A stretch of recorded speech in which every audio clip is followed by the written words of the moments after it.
Yang saya hormati Tuan Guru kita, Guru Muhtasim Adib. Beliau adalah salah satu dari anggota Dai Kabupaten Batanghari. Mudah-mudahan tetap istiqomah di jalan Allah sebagai pendakwah. Amin. Yang saya hormati para majelis asatiz wal asatizah Pondok Pesantren Kanzul Arash. Mereka juga adalah orang-orang hebat titipan Allah. Allah pilih mereka di antara manusia karena para guru ini adalah pewaris para nabi. Rasulullah bersabda, al-ulama warasatul anbiya. Ulama atau para guru adalah pewaris para nabi, insyaallah. Amin. Yang saya muliakan para tokoh agama, tokoh masyarakat, alim ulama cerdik pandai, para hadirin hadirat, ibu-ibu, adik-adik semuanya, mudah-mudahan kita semua mendapatkan rahmat dari Allah. Amin. Tidak memperpanjang mukaddimah, kita langsung saja. Pada malam hari ini saya pertama berdoa kepada Allah dan juga kita semua mendoakan saudara kita, kiai kita yang sedang dalam perjalanan mengerjakan ibadah haji. Mudah-mudahan diberi Allah keselamatan, kesehatan, kekuatan sehingga dapat melaksanakan seluruh rangkaian ibadah hajinya bersama sang istri tercinta, dan pulang dia membawa titel haji dan hajjah mabrurah. Amin. Bapak Ibu yang dimuliakan Allah, ini masih dalam bulan Zulhijjah. Kalau soal pengertian Zulhijjah, kita tanyalah dengan guru adib nih. Dia ini ahli sastra Arab, mengerti asal usul bahasa. Maksud saya bulan Zulhijjah, kemarin kami sepakat kalau mau cerita tentang korban, ini sudah lewat guru ya. Mau cerita tentang ibadah haji, rasanya sudah. Tetapi walaupun lewat, tak mengapa kita ingat. Maksud saya di dalam bulan Zulhijjah ini ada satu tokoh yang luar biasa, yang mengingatkan kita, yang menjadi tauladan kita selain Nabi Muhammad SAW. Allah menggambarkan di dalam Al-Quran, A'udzu billahi minasy syaithanir rajim. Qad kana lakum fi Ibrahim wa man ma'ahu uswatun hasanah. Pada diri Nabi Ibrahim dan orang-orang yang bersama Nabi Ibrahim. Siapa yang bersama Nabi Ibrahim ini? Inilah kita orang mukmin mukminat dari mulai Adam sampai dunia kiamat. Kenapa begitu? Karena kita selalu mengingat Nabi Ibrahim dalam setiap gerakan sholat kita, terutama di tahiyat. Kita katakan pada tahiyat akhir itu, Allahumma sholli ala Sayyidina Muhammad wa ala ali Sayyidina Muhammad kama shallaita ala Sayyidina Ibrahim wa ala ali Sayyidina Ibrahim wa barik ala Sayyidina Muhammad wa ala ali Sayyidina Muhammad kama barakta ala Sayyidina Ibrahim wa ala ali Sayyidina Ibrahim fil alamina innaka hamidum majid. Artinya apa? Nabi Ibrahim ini adalah tokoh ya, selain Nabi Muhammad yang memang luar biasa. Saking luar biasanya itu, kita selalu menyebut namanya di dalam sholat. Saking luar biasanya itu, kita masih mengamalkan apa yang diperbuat Nabi Ibrahim dan keluarganya sampai hari ini. Lalu apa saja kehebatan Nabi Ibrahim alaihissalam ini? Maka kehebatan yang pertama, dia adalah tokoh yang sangat teguh berpegang kepada akidah. Maaf Bapak Ibu, ini ngaji ya Bapak. Berpegang teguh kepada akidah. Mana buktinya? Dia ajarkan kepada anaknya. Allah tegaskan dalam Al-Quran, Bismillahirrahmanirrahim, ma kana Ibrahim Yahudiyya wala Nasraniyya walakin kana hanifan muslima wa ma kana minal musyrikin. Ibrahim, maka Ibrahim tidak adalah Nabi Ibrahim itu Yahudi, wala Nasrani, bukan Nasrani. Kita ingat Pak, Bu, Yahudi Nasrani ini adalah musuh kita, betul? Atau ada geng Yahudi juga? Mudah-mudahan tidak ada. Insya Allah umat Muhammad tidak akan menjadi Yahudi dan Nasrani. Amin. Umat Muhammad insyaallah hanifan muslima wa ma ana minal musyrikin. Kita ucapkan dalam salat, Allahu akbar kabira walhamdulillahi katsira wa subhanallahi bukratan wa asila. Wajjahtu wajhiya lilladzi fataras samawati wal ard hanifan musliman wa ma ana minal musyrikin. Betul? Kita adalah umat yang hanif, yang Islam, bukan musyrik. Ibrahim bukan Yahudi, bukan Nasrani, dan bukan pula musyrik. Pertanyaannya, apa beda Nasrani, apa beda Yahudi, apa pula bedanya dengan musyrik? Yahudi dan Nasrani ini orang disebut dengan ahlul kitab, betul? Kenapa disebut ahlul kitab? Karena Yahudi turun kepadanya kitab Taurat dengan Nabi Musa, sedangkan Nasrani turun kepadanya kitab Injil dengan nabinya Isa.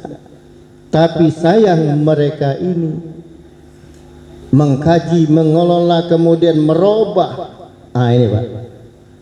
Jadi kalau kita hobi ngubah-ngubah, paham saya? Hobi nak ngubah-ngubah. Makanya ada setengah dari kaum muslimin salah paham pula dalam makna mengubah ini. Mereka berpegang dengan istilah bid'ah. Kata Nabi, iyyakum wal muhaddatsatil umur. Hati-hati kamu dengan perkara baru. Fa inna muhdatsatil umri, muhdatsatil amri ya, umur. Amr. Satu era. Fa inna muhdatsatil amri bid'atun. Perkara baru adalah bid'ah. Kullu bid'atin dolalatun. Semua bid'ah. Ingat tuh, kullu itu semua, tapi kaji-kajinya jangan galau bid'ah. Dolalatun adalah sesat. Wa kullu dolalatin fin. Nah, semua yang sesat masuk neraka. Lalu sebagian dari kelompok muslim bingung sendiri kita dibuatnya nak. Makan semangko dak ada zaman Nabi bid'ah. Pakai HP dak zaman Nabi bid'ah. Yang pakai HP masuk neraka. Setuju? Makanya tidak semua bid'ah yang dolalah. Bid'ah menurut ulama kita terbagi dua. Ada bid'ah hasanah, ada bid'ah sayyi'ah atau mazmumah. Bid'ah hasanah sesuatu yang tidak pernah dilakukan oleh Rasulullah, tetapi tidak menyalahi dengan Al-Quran dan hadisnya Rasulullah. tapi tidak makna yang tersurat, makna tersirat.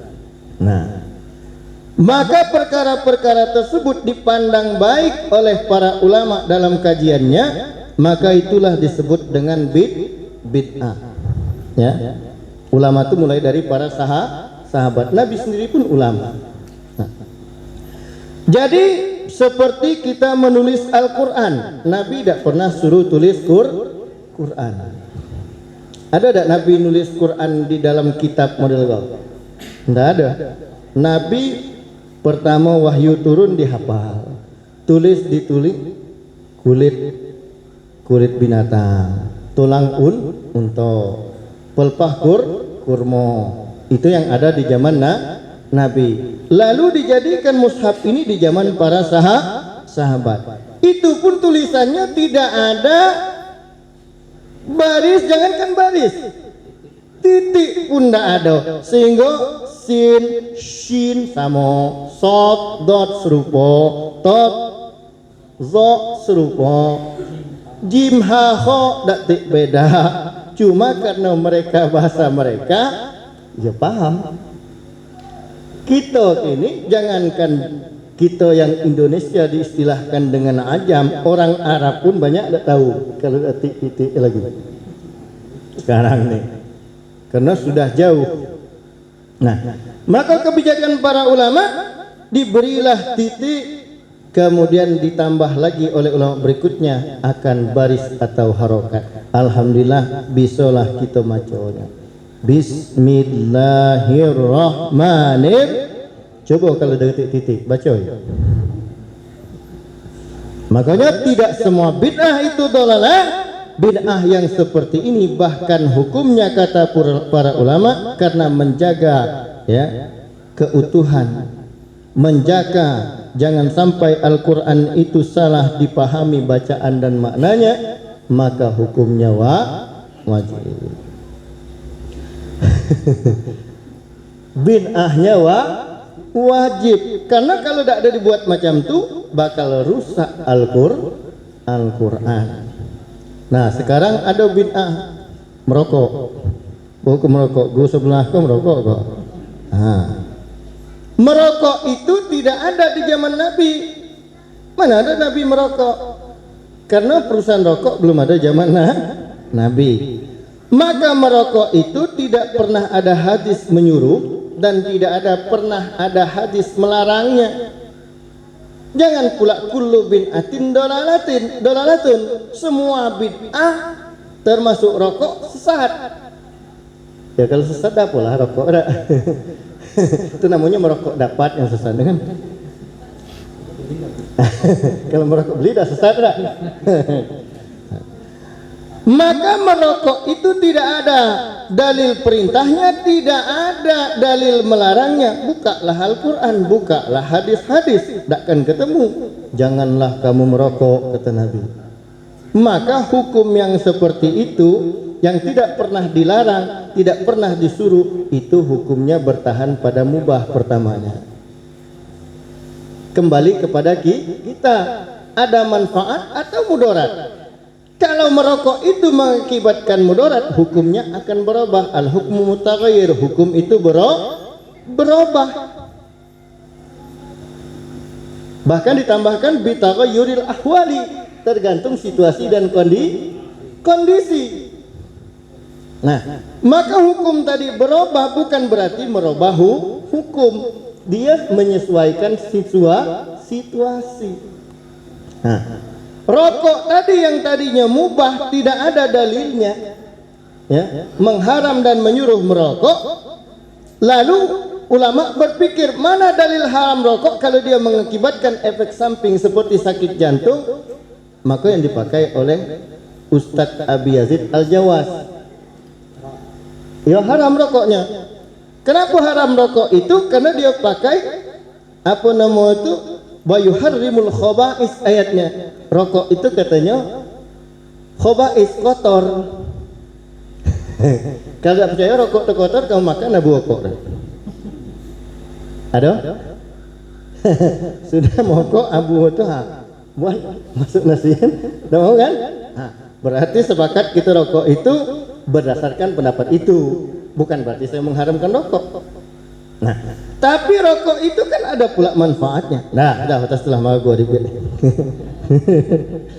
Pikirlah dewek ya. Makanya orang yang merubah-rubah, yang maksudnya merubah kalau bahasa adat itu takut yang tidak bisa dirubah, kelikir bisa diajak. Al-Quran dan hadis itu tidak bisa dirubah. Tapi pemahaman tentang Al-Quran dan hadis tadi ulama berbeda pendapat. Betul apa tidak? Contohnya tentang sholat yang kita tinggalkan dengan sengaja. Ada apa tidak qada sholat tersebut? Kita ambil Sarah As-Sanwani misalnya. Ya. Kemudian tafsir Sawi misalnya. Ayat yang dijadikan dalil oleh ulama ada dan tidak ada qadanya sama. Cuma pemahaman tentang ayat tersebut saja yang berbeda. Ayat yang menjadi dalil ada dan tidak adanya qada salat sama. Fawailul lil musallina alladzina hum an salatihim sahun. Maka wail, celaka atau neraka wail kalau terjemah setengah kan, bagi orang yang salat. Lil musallin, orang-orang yang salat guru. Yang salatnya macam mana? Alladzina hum an salatihim sahun. Yang mereka itu an salatihim terhadap salat-salat mereka sahun, mereka lalai. Nah, yang mengatakan ada qada salat ya. Fawailul lil musallin alladzina hum an salatihim sahun itu, maka wailul itu artinya kita tadi ibarat membayar utang, terlambat harinya kena denda. Maksudnya kena marah lah gitu kan. Karena kita janji baliknya misalnya ngutang hari kau, saya janji saya kau pinjam hari Jumat balik, rupa hari Jumat belum ada dapat duit. Nah, orang yang tempat kita ngutang tetap marah karena Jumat itu belum dibalik. Tapi kalau tak kita balik nian galau sampai kapanpun tamamun bisa tak dapat ngutang lagi tu. Tapi kalau kita hari Sabtu itu datang atau hari Minggu kita datang dengan membawa uzur, maaf nian jo, bau hari kau dapat, jangan kau kena balik hari Jumat. Itu perumpamaan yang dibuat oleh ulama di dalam kitab tersebut. Begitulah dengan Tuhan. Kalau manusia bisa bunik macam itu, apalagi dengan Tuhan yang maha pemurah. Itu kata mereka. Pendapat ini tidak memaksa sifatnya, Pak. Bisa diterima, bisa ditolak. Setuju payo, tidak setuju tidak apa. Kalau setuju ikuti. Itulah dalil kita. Fawailul musallin itu dipahami oleh ulama ada qada salat. Yang tidak ada qada salat, fawailul musallin juga. Kalau la wail, apa lagi nak kita bayar? Lah celaka entah apa lagi salat. Jadi bagaimana salat yang ditinggalkan? Kata mereka diganti dengan amalan-amalan sunnah. Inti dari pemahaman itu bahwa salat yang ditinggalkan ya ada dan tidak ada qadanya, kita tidak boleh meninggal sholat. Itu artinya meninggal sholat itu, meninggalkan sholat dengan sengaja itu berdosa besar. Titik. Saking besarnya dosa sholat itu ya, maka tidak boleh ditinggalkan. Kalaupun ditinggalkan, yang satu katanya diqadhakan, yang satu kata tutup dengan amalan-amalan sunnah. Kalau tak penting tidak usah ditutup lagi, santai pak ya tak? Kan itu. Karena sholat itu sampai kapanpun selagi ada nyawa di badan tetap wajib sholat, kecuali perempuan yang dalam masa tidak boleh sholat. Kunna nu'maru bi qada'is shaumi wala nu'maru bi qada'is sholati. Kata Isa, kami diperintahkan untuk mengqadhakan puasa tapi tidak mengqadhakan sholat. Jangan pula hadis itu nak dipakai untuk bapak-bapak jadi betino, okay? Ya. Yang kunanuk maru itu perempuan di dalam masa haid, bukan kita. Kemudian hadis tentang qada salat dalam kitab Sanwani itu, Sarah Abi Jamrah, sama hadisnya, itu juga hadisnya. Man nasiya salata fal yusalli iza zakaraha di anna laka paratalaha illa bis salati, kata Nabi. Barang siapa yang lupa salat, maka hendaklah ia salat ketika dia ingat. Kiasnya kalau tertidur, ketika ia bangun. Itu juga jangan dipahami pas bangun langsung salat, wudhu dulu mas.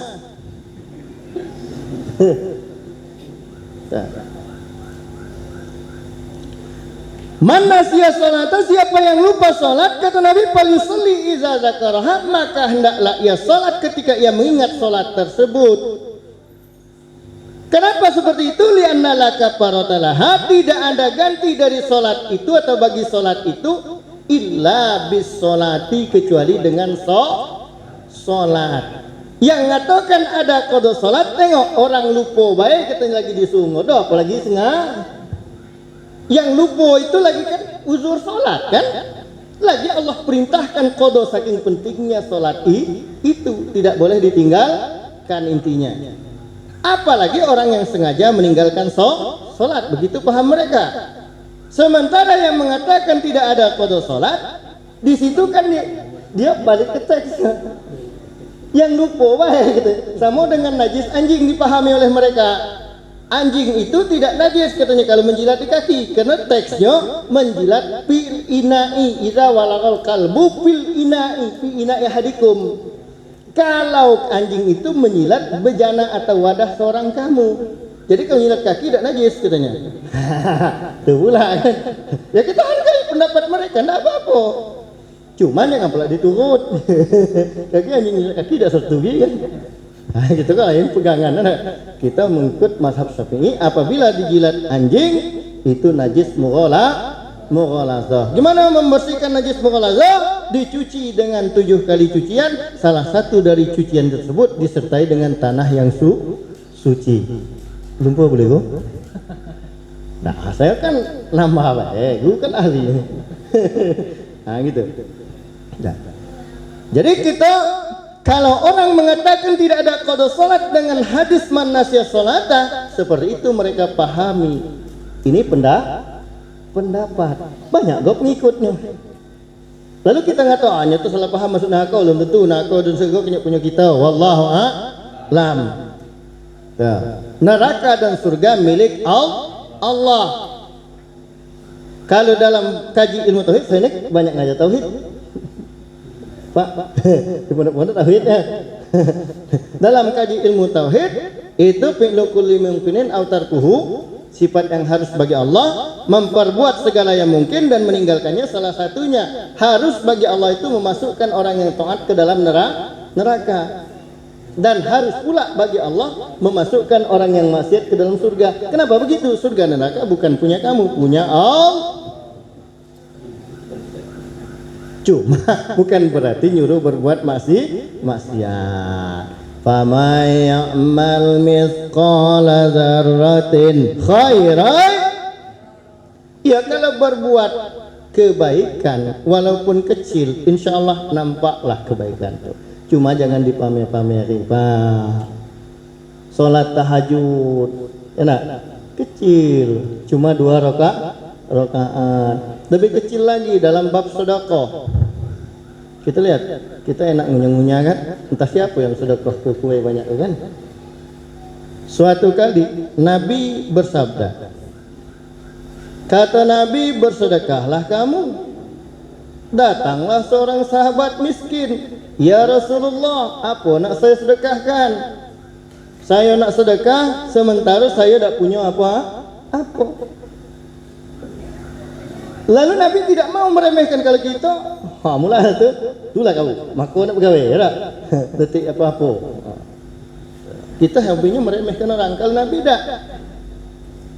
Begitu sahabat ini bilang tak punya apa-apa, dia gembirakan dengan kalimat tasaddaqu walau bisikki gitu ya. Bisikki tamarin. Sedekahlah walaupun cuma sebutir kurma. kurma ada dua fiko Pak, sebutir permen. Kan begitu kiasnya. Nah, apakah sama permen dengan kurma? Memang tidak sama. Namanya juga kias. Ya, kita tuh galak memahami kias itu sama. Contohnya orang Inggris ngatanya the time is money. Saya dah setuju. Karena kalimat is dalam bahasa Inggris itu adalah itu berarti samonian kan. Waktu adalah uang. Nah, berarti duit ini waktu itu. Enggak, yang tepat itu bahasa Rasulullah. Al waktu kazahabi. Waktu itu seperti, bukan uang, bukan emas. Waktu itu seperti emas nilainya. Itu kan majas. Kalau the time is money, is itu dalam bahasa Inggris bukan seperti, adalah. Berarti nyonian kan. Ini jangan peluk tengkaku. Ini pendapatku. Jadi balik-balik makanya wajarlah kalau di sebuah buku yang galak dibawa anak-anak kita, apa namanya tuh Bu, Syarhil Quran ya, itu galak memakai. Saya sebenarnya antara setuju dan tidak juga kan.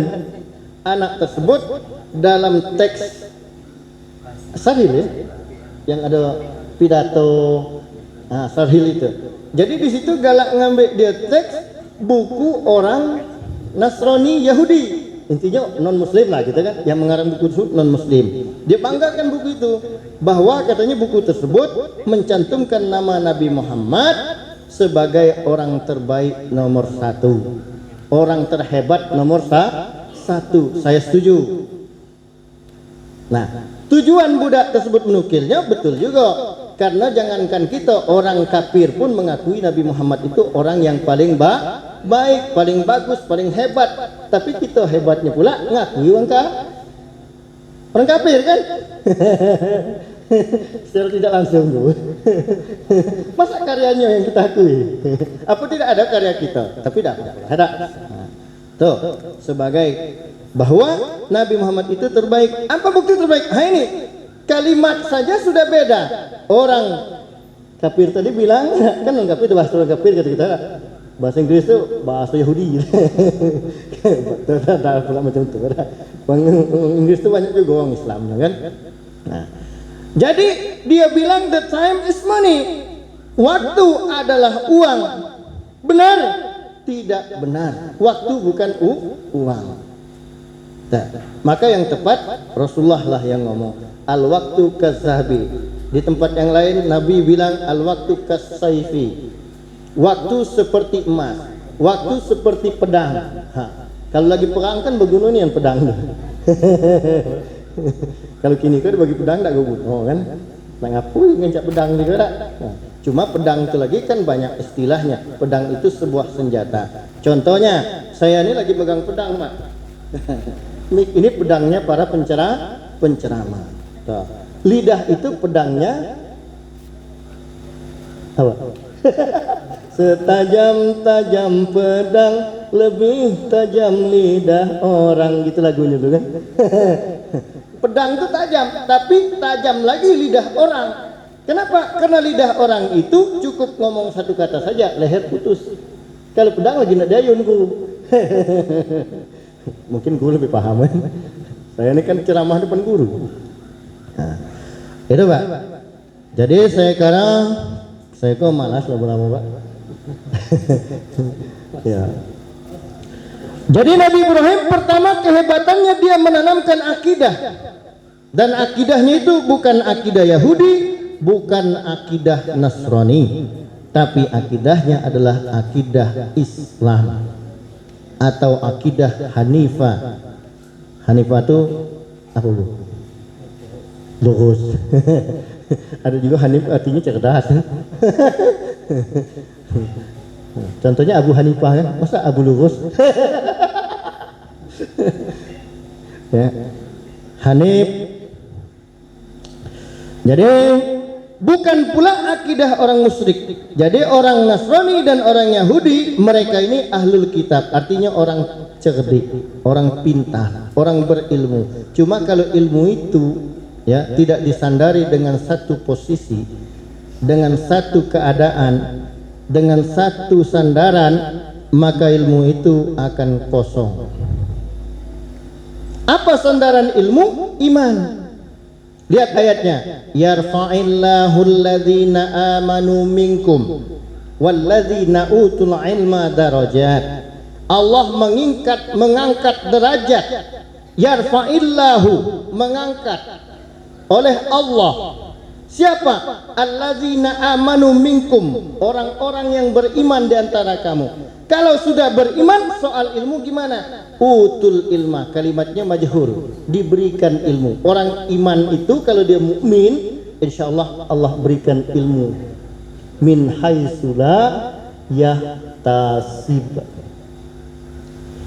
Makanya Allah kalimatnya yu'allimukumullah. Sebenarnya hakikatnya mengajar kamu itu adalah Allah. Yang memberi kamu adalah ilmu adalah Allah. Allamal insana ma lam ya'lam. Apa lagi? Ar-Rahmanu 'allamal Qur'an wa 'allamahul bayan. Ya, dah. Ar-Rahman 'allamal Qur'an, khalaqal insana wa 'allamahul bayan. Gitu kan, Pak?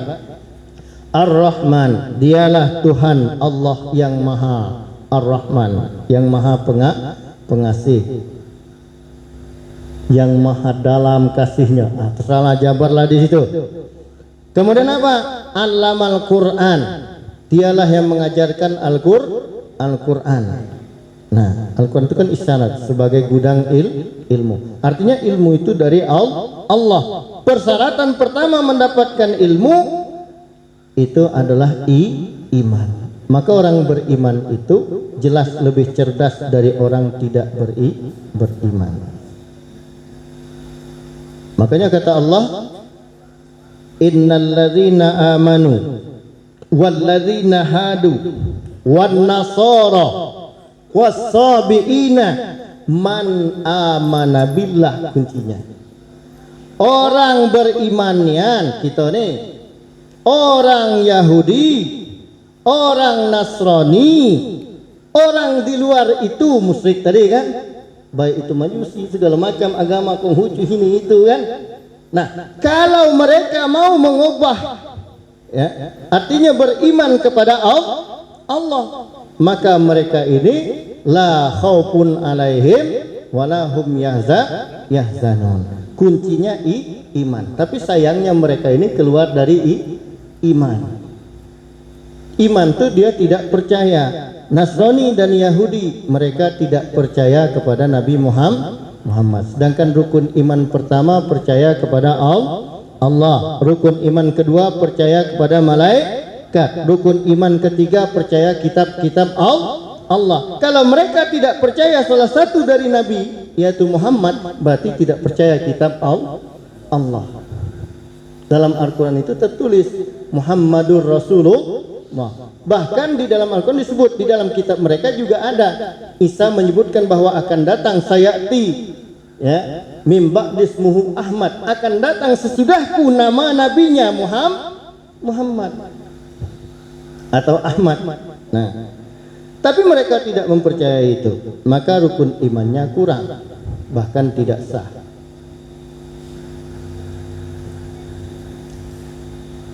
Kemudian orang yang musyrik. Nah, apa bedanya dengan Nasrani dan Yahudi? Kalau Nasrani Yahudi mereka berilmu, tapi sayangnya mereka ini melampaui batas. Maka dikatakan di dalam Al-Quran itu, ya ahlal kitab la taghlu fi dinikum. Hai ahli kitab, jangan melampaui, jangan berlebih-lebihan di dalam agama kamu. Yang ada jangan dirubah. Tuh, teksnya jangan dirubah, maknanya bisa dipahami dengan cara yang berbeda. Itu baru masuk kepada perbedaan para ulama. Khilafu atau istilaful a'immati rahmatun. Nah, berbedanya para pemuka atau para mujtahid, imam-imam mujtahid itu adalah rahmat. Ada juga yang membacanya khilaful apa itu ummah. Khilaful ummah, ummati rahmatun. Berbedanya umat banyak ini rahmat. Umat yang mana? Boleh juga. Oh, khilafu ummati rahmat. Berbedanya umatku kata Nabi adalah rahmat. Umat yang mana yang berbeda tuh? Jangan umat galoe. Kalau berbedanya kita punya rahmat lanan gitu. Berbeda kita mengikuti para ulama. Si A mengikuti Syafi'i, si B mengikuti Hambali, si C mengikuti Maliki, si D mengikuti Hanafi dan yang lain-lain. Itu insya Allah selamat. Nah. Lalu apa bedanya musyrik? Musyrik ini mereka benar-benar lolo. Kenapa lolo? Tidak ada pelajaran yang mereka pegang. Karena tidak tahu benar dengan Tuhan, akhirnya mereka mencari Tuhan. Pengen cari tempat berlindung, tapi salah gena berlindung. Tuh. Mereka menemukan kayu dijadinya Tuhan. Sampai ditengoknya makan roti kenyang, roti buat Tuhan. Kita kok semangko kok bisa ngilang haus, berarti hebat semangko ada. Semangko Tuhan. Itu ujung itu. Goreng pisang enak, bisa menjadi nikmat, yang memberi nikmat kata Tuhan. Berarti goreng pisang tuh Tuhan. Tuh. Kalau itu dipahami secara majas mungkin masih bisa diterima, Bu. Ambatal rabiul baqalah contohnya. Musim hujan menumbuhkan tumbuhan. Kapanlah musim hujan menumbuhkan tumbuh-tumbuhan? Yang menumbuhkan tumbuh-tumbuhan hakikatnya adalah Allah. Cuma kita katakan dalam bentuk sindirannya ambatar rabiul baqalah. Kalau yang mengatakan ini adalah orang yang paham dengan bahasa sindiran itu, maka insya Allah tidak masalah. Takutnya bagi orang awam memang itu yang dipahamnya. Hujan itu yang menumbuhkan tumbuhan. Kue ini yang membuat nikmat. Berarti yang memberi nikmat siapa? Allah. Berarti kue ini adalah Tuhan. Itu sesat. Yang memberi nikmat pada kue itu menjadikan nikmat, maksudnya bukan memberi. Kalau memberi berarti kue itu punya nikmat. Menjadikan nikmat pada sebuah makanan misalnya itu adalah Allah. Jadi hakikatnya nikmat itu dijadikan oleh Allah. Tuh, memang kalau ngaji macam guru ngantuk lagi gitu ada. Oke, saya rasa cukup itu. Itulah hebatnya Nabi Ibrahim. Maka Allah standarkan dia. Makana Ibrahimu Yahudiyya wala Nasrani, walakin kana hanifan muslima wa ma kana minal musyrikin. Ibrahim bukan Yahudi, bukan Nasrani. Dia adalah Hanif, Islam, lurus, istiqomah maksudnya. Nah, dan dia juga bukan orang musyrik. Kita yang disuruh meneladani Ibrahim, maka tanamkanlah dalam hati kita rasa pertama istiqomah, lurus, beriman kepada Allah. Kemudian Nabi Ibrahim ini berwasiat kepada anak-anaknya. Wasa biha Ibrahim banihi wa Ya'qub ya bani inna Allah astafa lakumuddin fala tamutunna illa wa antum muslimun. Kata Nabi Ibrahim, berwasiatlah dengannya oleh Ibrahim. Apa wasiatnya? Kagak bunyinya kan? Ini wasiat Nabi Ibrahim. Siapa lagi yang berwasiat seperti itu? Ngikuti Nabi Ibrahim. Nabi Ya'qub. Apa wasiatnya? Ya bani, ya hei anakku. Anak dalam kata bahasa khusus ya anak pribadi, nasab. Anak dalam kata umum ya semua yang keturunan Nabi Ibrahim, termasuk kita. Hei anakku, katanya, Allah telah memilih kamu agama. Apa agama yang dipilih Allah? Innad dina indallahil Islam. Agama yang di sisi Allah dipilih oleh Allah adalah Islam. Tuh. May yabtaghi ghair Islam dina fala yuqbala minhu wa huwa fil akhirati minal khasirin. Siapa memilih agama selain Islam, maka dia tidak diterima agamanya itu. kemudian di akhirat nanti jadi orang-orang yang rugi. Nah, kata Nabi Ibrahim, Allah sudah memilihkan, hai anak-anakku, hai kita semua, bahwa agama sudah dipilih oleh Allah, tidak bisa milih lagi dah.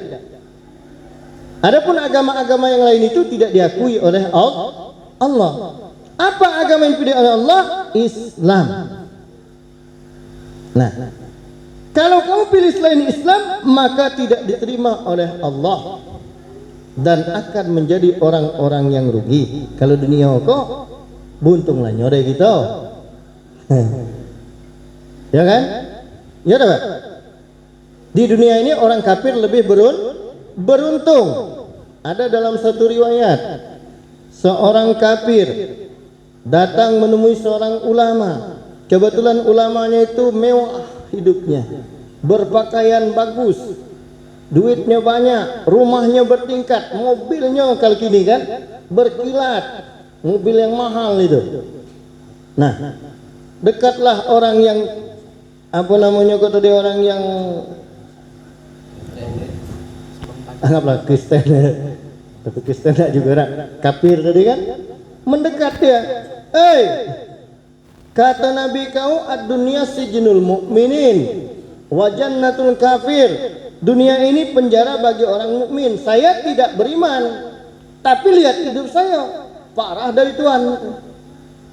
Kau enaknya rumah gedang, mobil mewah gitu kan, duit banyak, makan enak. Jangan-jangan bini 4 pula. Alhamdulillah. Jadi kata beliau, wahai Fulan, apa yang kata Nabi kami itu tidak salah. Kenapa? Karena dunia ini tidak ada nilainya di mata Allah. Apalah arti dunia, Bapak? Bapak buat rumah gedang. Alhaakumut takasur hatta zurtumul maqabir kalla saufa ta'lamun. Rumah gedang itu akan Bapak tinggalkan. Hanya ditempati sementara. Tak siapa yang punyanya 10 tahun ke depan. Beli mobil elok, senang-senang. Ada cerita di kampung saya, baru terbeli dan mobil tuh. Hari itu nyupir, hari itu mati dalam mobil. Bukan tumburan dah. Rupanya dia tadi napasnya sesak, tidak sanggup tuh oksigen, kekurangan oksigen. Kan dalam mobil itu panas. Nah, karena panas tadi dia tak bisa itu, jantungnya tadi langsung ngedrop gitu, mati dia dalam mobil. Nah, ada lagi kita kumpulkan, apa lagi beli? Macam-macam lah, beli tanah, beli itu, beli. Intinya kan ada 6 dalam Al-Quran.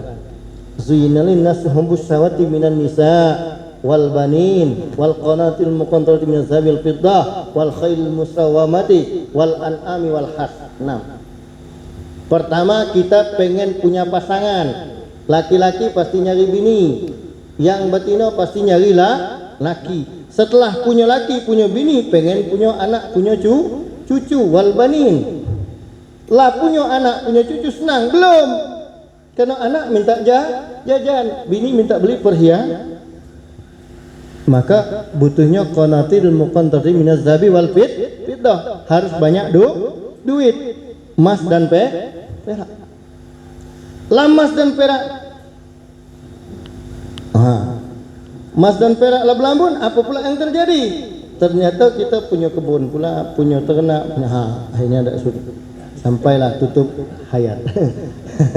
Bila Israel datang memanggil, jasad terbujur di pembaringan, seluruh tubuh akan menggigil, sekujur badan kan kedinginan. Tak ada lagi guna harta, kawan karib, sanak saudara, jikalau ada amal di dunia, itulah hanya pembela kita.